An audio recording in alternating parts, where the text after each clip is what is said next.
सूर शिरोमन साहसी सुमत समीर कुमार, सुमिरत सब सुख संपदा मुद मंगल दातार। दोहावली में हनुमत नाम की महत्ता के विषय में गोस्वामी जी ने ऐसा वर्णन किया है कि जो हनुमान जी का स्मरण करते हैं उन्हें सारे प्रकार के सुख मिल जाते हैं। लेकिन मूल तत्व में जब हम जाते हैं कि हनुमान जी में ये बल कहाँ से आया, तो हम सुंदरकांड पर जब प्रकाश डालते हैं तो राम कृपा बल पाए कपिंदा भये पच्छजुत मनोह गृंदा। जो साधारण वानर थे, जब उन्हें राम की कृपा का बल मिला तो वो किस प्रकार हो गए, ऐसे हो गए जैसे उड़ने वाले पहाड़, कि मानो पहाड़ के पंख लग गए हों।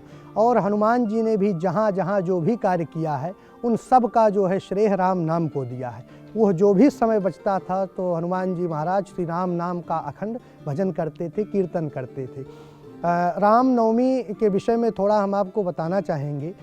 जब अयोध्या का कोई पता नहीं था, त्रेता के बाद, प्रलय के बाद अयोध्या नगर एकदम इधर उधर हो गया था। उस समय की घटना है, राजा विक्रमादित्य शिकार खेलते हुए अयोध्या के किनारे सरयू के तट पर आए। उन्हें इस स्थान का कोई बोध नहीं था कि कहाँ है। एक जंगल वीरान सा पड़ा हुआ था।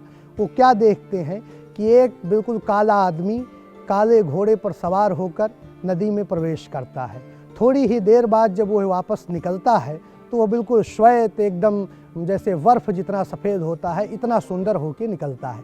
तो राजा विक्रमादित्य ने उन्हें रोका और कहा कि हे महापुरुष, आप कौन हैं और हमें यह भेद समझाएं कि अभी तो आप एकदम कुरूप थे, एकदम काले थे, और आप जब निकले तो आपका शरीर तो एकदम शोभायमान हो रहा है। तो उन्होंने बताया कि राजन, हम प्रयागराज हैं और हम वर्ष भर लोगों के पाप धुलते धुलते एकदम काले पड़ गए हैं। यह आज रामनवमी का वह अवसर है जब हम अयोध्या में आए हैं और आज भगवान का प्राकट्य हुआ था। तो इस दिन हम स्नान किए, तो आज के दिन की इतनी महत्ता है कि आज के स्नान करने से हमारे वर्ष भर लोगों के पाप धोते धोते जो हम कलुषित हो गए थे उससे हमें मुक्ति मिली। तब राजा विक्रमादित्य को इस बात का ज्ञान हुआ कि आज रामनवमी है, तो इस विषय में उन्हें और जानकारी एकत्र करनी थी। तो प्रयागराज ने उपाय बताया कि एक गाय आप लेकर जाइए और जहाँ जहाँ वह जैसे जैसे प्रतिक्रिया करती जाएगी वैसे वैसे स्थानों का चयन कर लीजिएगा। फिर वो धीरे धीरे पूरे अयोध्या 84 कोस मंडल में घुमाते गए और जहाँ जहाँ जो स्थान थे वह स्थान चिन्हित करते गए। फिर उन्होंने जगह जगह पर शिलाखंड लगवाए और भी उस समय मानक की जो व्यवस्थाएं थी वो राजा विक्रमादित्य ने की। तो आज की अयोध्या जो हम आप देख रहे हैं ये राजा विक्रमादित्य की बसाई हुई है। राजा विक्रमादित्य विक्रम संवत जिनके नाम पर सनातनियों में सबसे प्रामाणिक, सबसे पुराना जो एक पंचांग चलता है जिस पर हम मुहूर्त इत्यादि की विवेचना करते हैं, वह विक्रम संवत है। वो उन्हीं महाराजा विक्रमादित्य के समय का था और उनके समय को एक स्वर्णकार के रूप में सनातनी लोग समझते हैं। तो रामनवमी के दिन अगर हम मान लीजिए नहीं रोज़ स्नान कर पाते हैं, नहीं कहीं आ जा पा रहे हैं, तो हमें वर्ष में एक बार रामनवमी के दिन सरयू में स्नान करना चाहिए। अब माना कि आपकी दूरी बहुत अधिक है, आप अयोध्या भी नहीं आ सकते हैं, तो उसका भी हम एक उपाय आपको बता दे रहे हैं कि सरयू का जल वर्ष में कभी भी आप आइए और लेके चले जाइए। इसके बाद जब रामनवमी का अवसर आए तो उसे अपने यहाँ जो भी व्यवस्था हो उसमें मिलाकर भी वही पुण्य मिलेगा। क्योंकि जल ऐसा है कि गंगा जल, सरयू जल, ये जितने भी जल में मिलेगा तो सबको अपने में कर देगा। और भी माना कि आप वर्ष में ना भी आ पाए तो प्रत्येक स्थानों पर जगह जगह पर सूर्य कुंड है। सूर्य कुंड चर्म रोग इत्यादि के विषय में बड़ी महत्ता है कि जो उसमें स्नान करता है उसे मुक्ति मिलती है। तो सूर्य कुंड चूँकि भगवान राम सूर्यवंशी हैं, इसलिए रामनवमी के दिन संसार के समस्त जहाँ जहाँ सूर्य कुंड हैं उसमें भी माता सरयू का वास रहता है, ऐसा भक्तों का भाव है। तो उस दिन आप अपने निकटतम सूर्य कुंड में भी स्नान कर सकते हैं। तो सभी तीर्थों में स्नान का फल आपको रामनवमी पर यदि आप स्नान करते हैं तो सहज ही प्राप्त हो जाता है। भगवान भाव के भूखे हैं, न जाने कौन से गुण पर दयानिधि रीझ जाते हैं। वही भगवान हैं जो ध्रुव को 5 वर्ष की आयु में मिले, प्रहलाद को भी इसी अवस्था में मिले। बड़े बड़े योगियों को जिनके बाल पक गए और नाखून बड़े हो गए उनको दर्शन नहीं हुआ।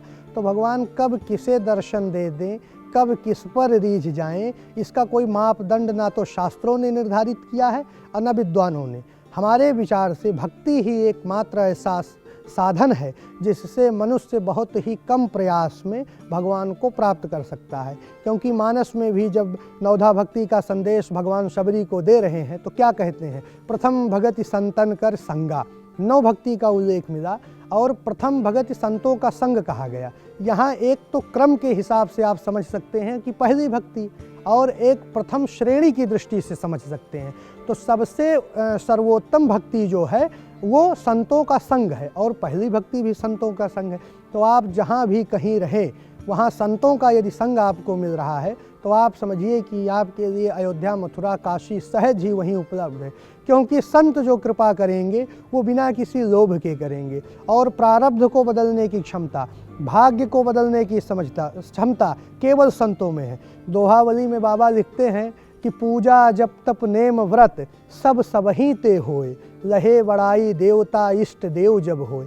पूजा जप तप व्रत इसे तो कोई भी कर सकता है, लेकिन व्यक्ति का उत्थान, व्यक्ति को सफलता तभी प्राप्त होती है जब इष्ट की कृपा होती है। इसलिए इष्ट की कृपा प्राप्त करने का एकमात्र साधन संत की कृपा प्राप्त करना है। जब आप संत की शरण में जाएंगे तो वह आपको सीधे हाथ पकड़कर आपके इष्ट से जोड़ देगा और उस संत की चेतना भी आपसे जुड़ेगी। तो जो कार्य आप 10 वर्ष में प्राप्त करने जिसमें समय लगता है वह आप सहज ही 10 महीने में प्राप्त कर लेंगे, केवल संत की कृपा। इसलिए कहा गया है कि गुरु गोविंद दो खड़े काके लागू पाएँ, बलिहारी गुरु आपनो गोविंद देव बताए। गुरु की जो महिमा है इसे संतों ने भी, भगवान ने भी इसे स्वीकार किया है। गुरु गिरह गए पढ़न रघुराई, अल्पकाल विद्या सब पाई। भगवान स्वयं जब उनको पढ़ने की आवश्यकता लगी तो गुरु को नहीं बुलवाया। वो तो राजा के पुत्र थे, चाहते तो वशिष्ठ जी उनके कुलगुरु थे, घर पर पढ़ाते, लेकिन नहीं।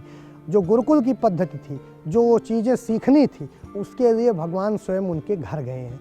तो इसलिए हम तो सारी चीज़ों का सार यही बताएंगे कि प्रथम भगति संतन कर संगा, जहाँ भी रहें संतों से जुड़े रहें, क्योंकि संत ही इस भवसागर से आपकी नैया पार लगा सकता है। जय जय सीताराम।